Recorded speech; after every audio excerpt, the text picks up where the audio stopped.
Hey, everybody. Welcome back to another episode of Rent Prep for Landlords. I'm your co-host, Eric Worrell, here in the Rent Prep offices, and this is episode 233. Steve White, my other co-host, he is off today. He's actually in the room next to me in the office over, doing some work, catching up on some things. So you got just me today, and we're going to be talking about news stories, things happening in the news that affect landlords, real estate investors, people in this space. And you know what? The first one, maybe you clicked on this because you saw the title and you're curious about it. So why don't I give you a little teaser? And this is coming from WJX14. I hope I'm saying that right. I'm reading this off their Twitter feed, but this is coming from a local news affiliate in Missouri. So why don't we take a listen? Borelli says he found catfish in a pool inside the house. With the water that was in it, maybe 18 inches deep. But he could get up and go out and cruise through the house. He had a ramp. Casey says Catfish's diet of chicken nuggets, steak, deer, fish, and rats got him to his current weight of more than 200 pounds. Oh, that's fantastic. We're going to be talking more about Catfish, the giant alligator, right after this. Welcome to the Rent Prep for Landlords podcast. And now your hosts, Stephen White and Eric Worrell. So our first story here, this comes from Kristen Warfield. I found this on thedodo.com, and she's talking about a landlord who is going through, after evicting a tenant, that they had the vacant apartment, and they go in, and it's Kansas City, Missouri, and they found a surprise inside. And it was a 6-foot long, and according to this, 150-pound alligator, although the owner said it was over 200 pounds, and the alligator's name was Catfish. So the tenant had been keeping the alligator illegally as a pet. Of course, you know, I'm sure the lease said no pets or no alligators on it. And when the landlord went through to check it out, they not only found this alligator living essentially in a hot tub inside of the property, they also found 2 boa constrictors and some rabbits in the apartments. They were all transferred to local rescues. So the tenant, Sean Casey, told the Kansas City Star that he had catfish for years and the gator was a big and cuddly lizard. He smiled all the time. Wow. I know animals and pets, they have personalities, but I'm pretty sure that, you know, alligators don't really have a smiling face, a frowning face. It's usually just, you know, the alligator face, but maybe that's my uninformed opinion. But I can only imagine how terrifying that was for that landlord when he flipped over the hot tub lid. I'm assuming, you know, it's got one of those lids on it, and all of a sudden you see a 6-foot, nearly 200-pound alligator hanging out inside of your rental property. My favorite part, too, is he's like, there was a ramp, and they're feeding them chicken nuggets and deer and steak. Oh, man, this is just, it's horrible. You feel bad for the animal, too, because it wasn't supposed to live its life like this, being a news story for people to laugh at and think, oh, man, Kansas City, Missouri is nuts. But luckily, Catfish has been returned to a nearby sanctuary where he'll live comfortably in a more species-appropriate environment. I like how that's phrased. So after the wild eviction turned rescue mission, it's pretty likely this landlord will be extra careful about his pet policy from now on. I agree with you on that one, Kristen. I like the way you finished out that article. You can check out this article. I'll link to it in the show notes of today's episode, as always.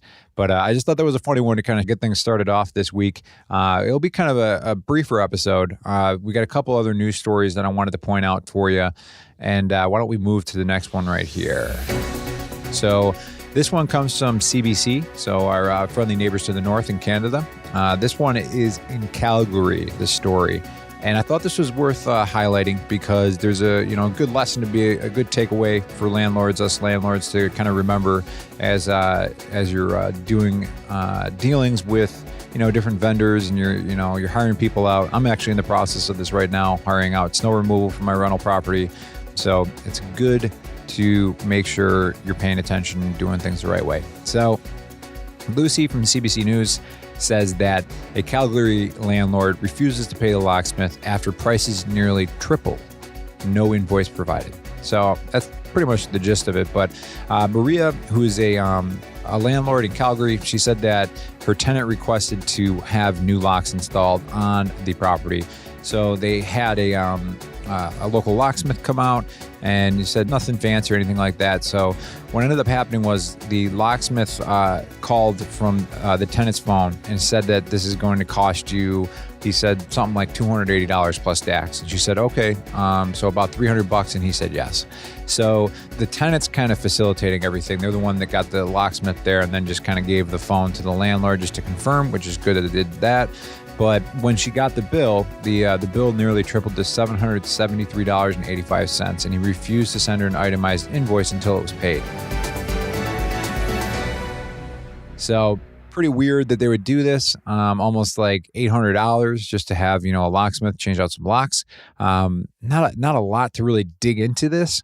But the main takeaway is if you're working with a vendor, get a quote, get something in writing, even if it's just them emailing you. So in this particular case, if the landlord who, when they're talking to that person on the phone said, okay, could you please email me that as well?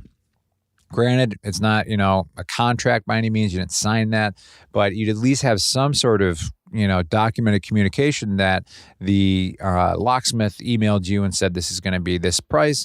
And here is the, the estimate. And then when they come in at triple that, you might have something to go against. But in this particular case, it's really just he said, she said. So if you're dealing with vendors, if you're dealing with somebody, and I plan on doing this as I'm hiring out for snow removal at my property, I want it in writing. I'm going to sign something. I'm going to be tracking everything and making sure it's all set. Of course, making sure the person is insured as well. But make sure you're taking those steps. Don't just do a verbal communication when it comes to working with people that are going to be working on your property like this. So, that's a quick takeaway from there. Thank you to Lucy from the CBC for writing that article. We appreciate it.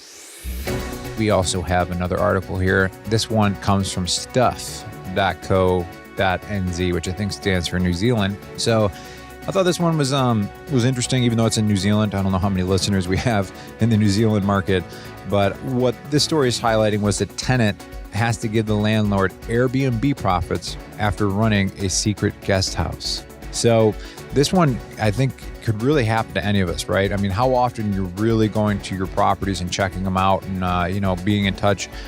Some landlords do, every 6 months, they'll kind of do an inspection and a check. But what happened in this particular case was a tenant who made $27,000 secretly hosting Airbnb guests at the house she didn't live in has been ordered to give her landlords the net profit. So for 14 months, Michelle Hawthorne ran the guest house against the conditions of her lease, and she didn't even live at the property. She paid $380 per week in rent, but offered it for $105 a night online and had rented it out for 261 days over 14 months in March of 2018. So that's kind of interesting in itself, right? 14 months. I don't know what the rental prices are at this place, but $380 a week, you're pretty much saying it's about like a $1,500 a month rental. And this person got 261 days that she rented out over 14 months. So she's keeping it, occupied about 2/3 of the year. What would have cost her probably, let me see if my math's right, 14 months at $1,500, you'd be looking at about $21,000. So she took what cost her $21,000 and turned it into $27,000. Kind of interesting. I don't know if that landlord is going to want to actually pursue this on their own after this.